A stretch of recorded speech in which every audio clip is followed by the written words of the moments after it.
how do you guys see the pay universe developing? The traditional business model is under pressure. I think it's going to continue. I think rightly so. I think it's unreasonable that you pay 80 or $100 a month and then someone tells you what you get for it. In this new world, in the 21st century, it's all about discretion, right? I want to pay for what I want to watch, not just force feed me.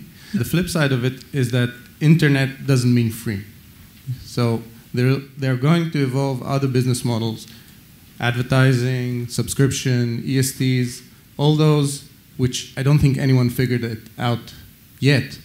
But I do believe that the experience as a whole of what we use today via cable or satellite is going to continue to come under pressure.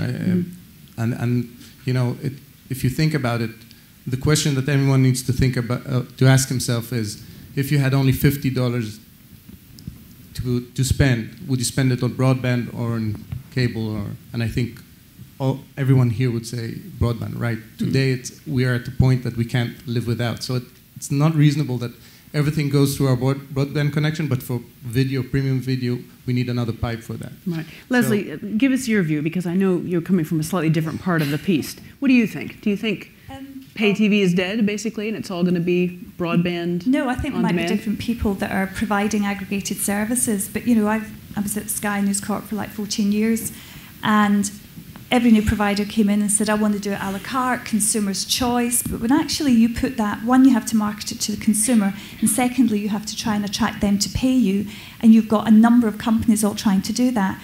The aggregate value that you can get out of that consumer base is lower. So there's a reason why these aggregators, whether they're in the right form of cable on satellite, but there's a reason why these aggregators that aggregate content and charge one price actually are in existence.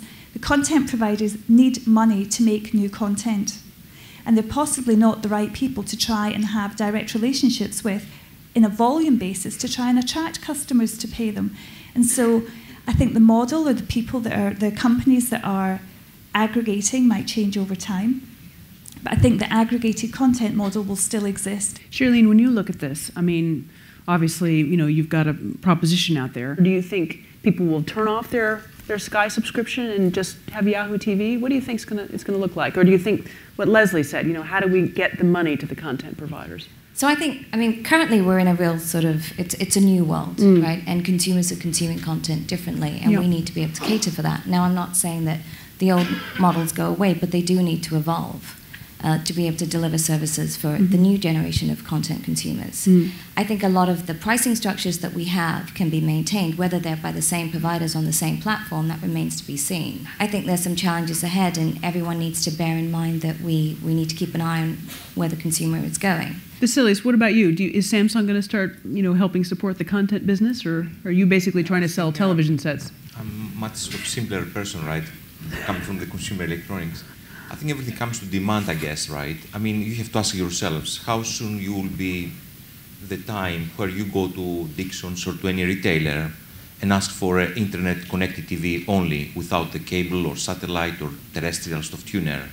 No, I guess most of you will be assuming that this tuner is going, one of these tuners, right, is going to be there as de facto, and then the internet will be coming as a add-on, which is nice to have, but not essential. And that sort of reflects effectively the viewing habits of most of us, I guess. Jim? I think there's going to be some of these services that will work, some of them that will get major, growth, and then I think there's others that just won't click on. I mean, I remember for the last 4 or 5 years, I've had a lot of services come into my office and talk to me about their, a new platform, a new way to do it, and I always put them through the test of, okay, well, let's try it on my computer in my office. And if it doesn't work on the computer in my office, I usually don't do a deal. Yeah. I don't know. I think that it's an exciting time, and I think one of the things that I think is going to be helpful for everybody is, quite frankly, people are watching more content. We've never had more content in circulation than we do now. Yeah. And we try to put the right content on the right provider. I mean, I'm a big supporter of the aggregators. I want them to be successful, and I want them to be successful for a long, long time. Certain product, the Bond movies, stuff like that's going to only play in certain places. And then we have some content that, quite frankly, never used to see the light of day. And if you've got a 1975 movie, Robot Wars, which we have, which quite frankly never ever went on TV, it might be just fine for an internet service like Hulu. Mm-hmm. You know, that's the kind of thing that ultimately for us, these technologies become very interesting because we can actually go deeper in our library than we've ever gone. And believe it or not, even some of the stuff that we didn't think would get viewed, because now all of a sudden somebody has an option, they watch it. Yeah. So I think that's good for everybody. But I think there's a whole generation out there that this discussion is totally irrelevant for them. They're just not connecting to cable. They live in a new world in which they get any content that they want to, and they spend their time on Facebook when 20 years ago, they used to spend that time in front of a TV. So for them, for this new audience, when they become the 20, 30 years old people who start spending money, you better be there. I think people will still want to watch movies and will still want to watch sports, and those will always be paid products. And so whatever form they're delivered, so if it's, I'll talk about Sky, but if it's Sky and it's Sky anytime and you can watch it anywhere, these people when they're 26, 36 with kids won't say, actually, I'm just going to be on Facebook. They'll be like us.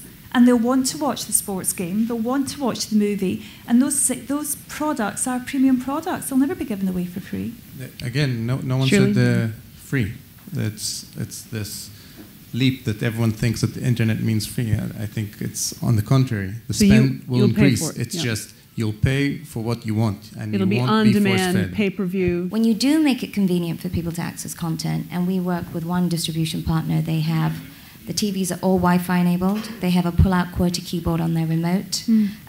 As part of the setup process, it forces you to actually activate your Wi-Fi connection. The adoption rate today, and they've been in market for less than a year, is 70%. If you get it right, and I think that, that's a key to this, it can make a significant difference to content consumption, and therefore it makes a significant difference to content providers. I download apps on my mobile like everyone, and I don't know how much I'm spending because it's just so easy. I get my bill and I think, shit. It's called stealth raising money. Yeah. Got nothing left for shoes.